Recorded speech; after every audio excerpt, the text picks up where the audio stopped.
Ziggs mid. Okay. Last time we saw this was when Chovy played it. And he's back Satchel second, and I crashed out a little bit. Check.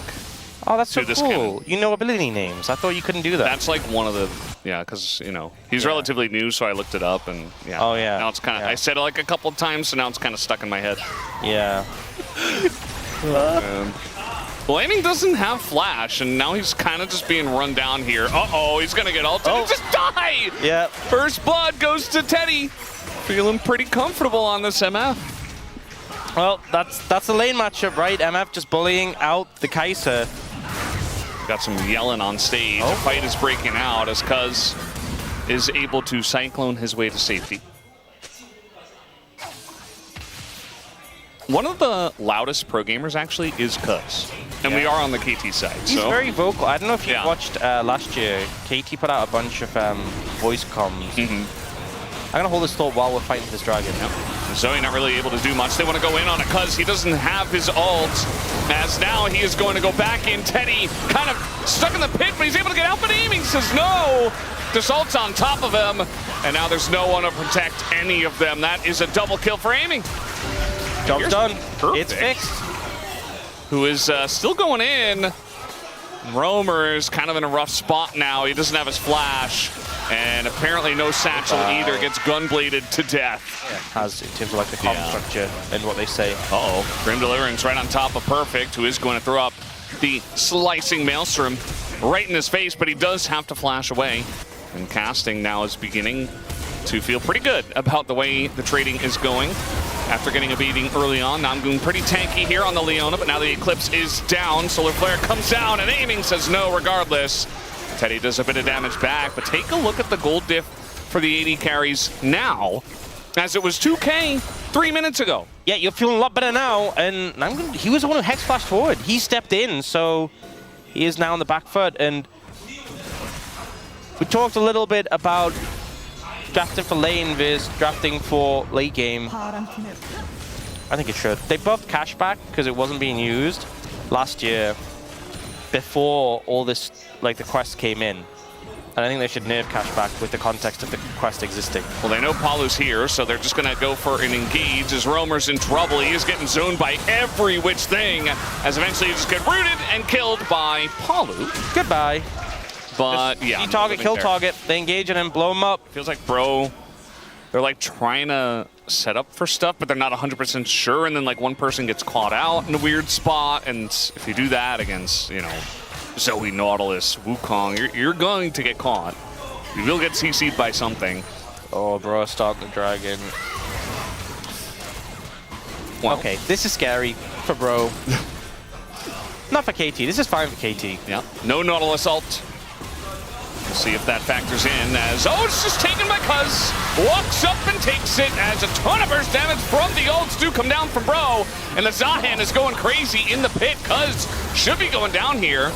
As sleeping in the brush he is, but Namgoon goes in, keeps him in place as Teddy and Casting do move forward.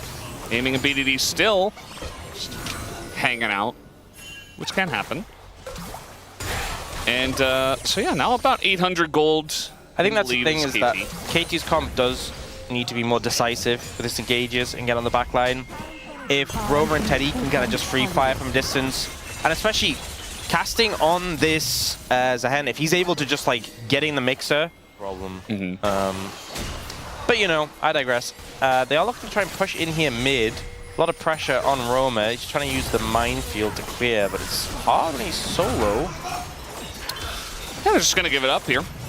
Mid tier 1 does go down. That's a lot of pressure for potentially BDD. We always talk about the Zoe, even though it is front right away. He knows the threat. Even the Kai'Sa. Got to be careful about all that poke. Perfect here on the left side. They have vision on them, and Casting's on the flank, so yeah. Uh-oh. Might be so.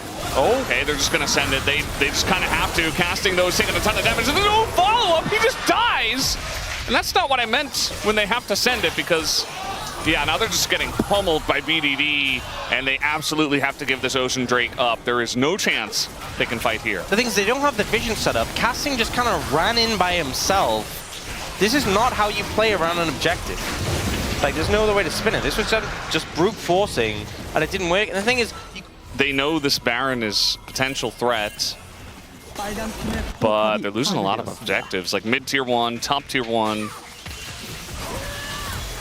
Yep, absolutely should. BDD does get kind of just shot down there by Teddy, but I do wonder if they have a reel in onto this Baron pit. A lot of sums down, and here comes the turn. Namgung in trouble, and the back line is accessed. Roamer has to get out of there with the satchel. Cuz though getting pretty low. It's a trade of Cuz for Namgung, as that is the kill onto the Ziggs as well. As the crowd goes insane, casting here, trying to run away, doesn't have any help, and aiming, who's still holding on to his ult. So eventually will take down the Zahen on top of it all. Even the flash burned at the very end, and KT take another big fight. It feels really hard for Bro to approach at this point. Roam again, absolutely desperate. What's going on over here? Oh, no. What's happening here? Well, at least the Gromp is trying to help, but it's not going to keep him alive, as, yeah, that wasn't worth. It was Zoe and Kai'Sa. And that's going to be Baron just because they're not on the map. We talk about how Baron can be difficult to take down, but if the enemy team doesn't exist, and you have any amount of damage, you can take it down eventually. He was able to get close in some of these objective fights. I think also the Zoe just creates so much space, and at no point have Bro really found a window to close distance on it. And now he has a Seeker's Arm Guard as well. So he has summons, he has Seeker's Arm Guard. I'm not gonna lie as well, we've not seen the Ziggs do anything, so yeah. Unconvinced. Well, BDD's still finding angles.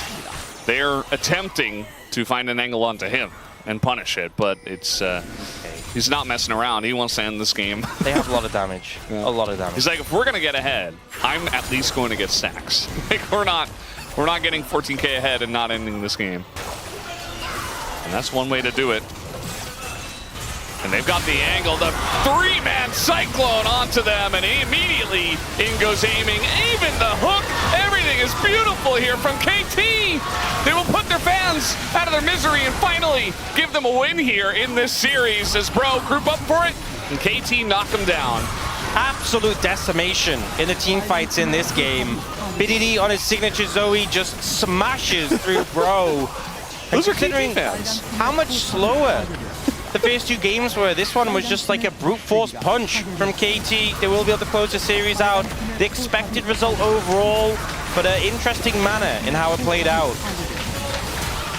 Yeah, very nicely done here from KT in game number 3. These were some of the best highlights from today's matchup. Which moment was your favorite? Let me know in the comment section below. This is OP, and I'll see you tomorrow. Take care.